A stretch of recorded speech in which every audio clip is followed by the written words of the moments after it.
When do we use biblical theology?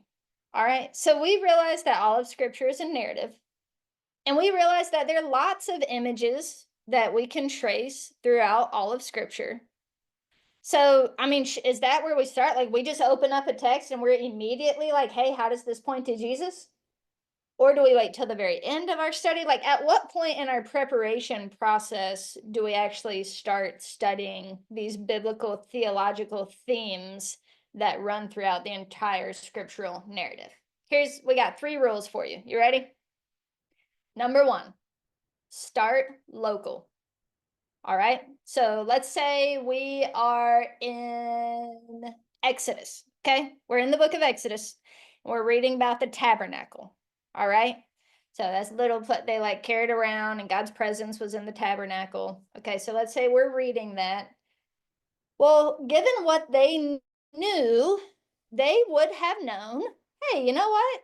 This is where God is dwelling with his people. There was another place, even the people in the original readers of Exodus, they would have known, hey, you know what? There was another place where God could dwell with his people, Eden, right? So the original readers would have already begun to see an early biblical thread of God dwelling with his people.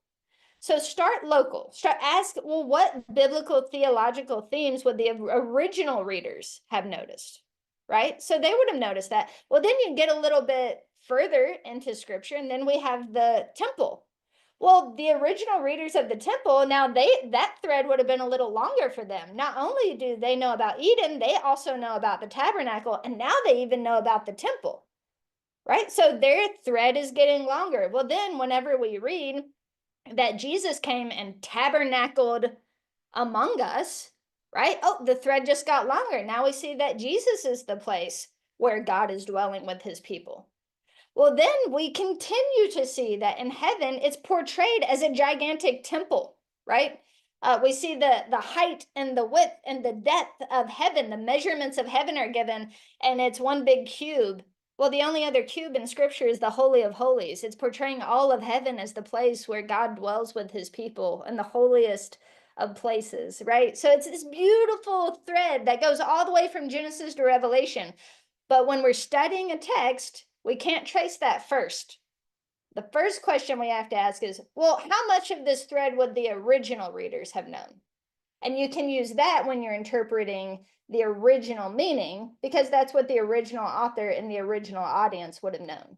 They would have known about Revelation yet. So you can't cheat and run forward and then go read that back yet, right? So start local. You don't have to end local, but you got to start local.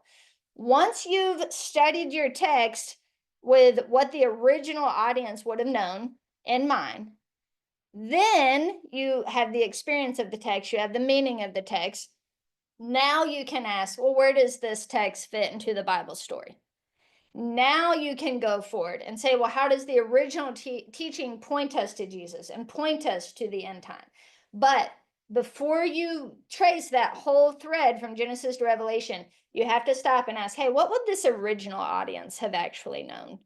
And you have to make sure you interpret it there first before you go off and see the entire thread. Otherwise, you're going to get on the biblical theological train too quickly. You're going to run to Revelation and you're not going to appreciate the text for what it actually meant to the original readers and the original audience. So there's a simple sequence for us.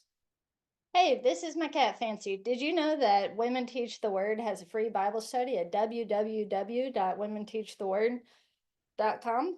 You should go check it out.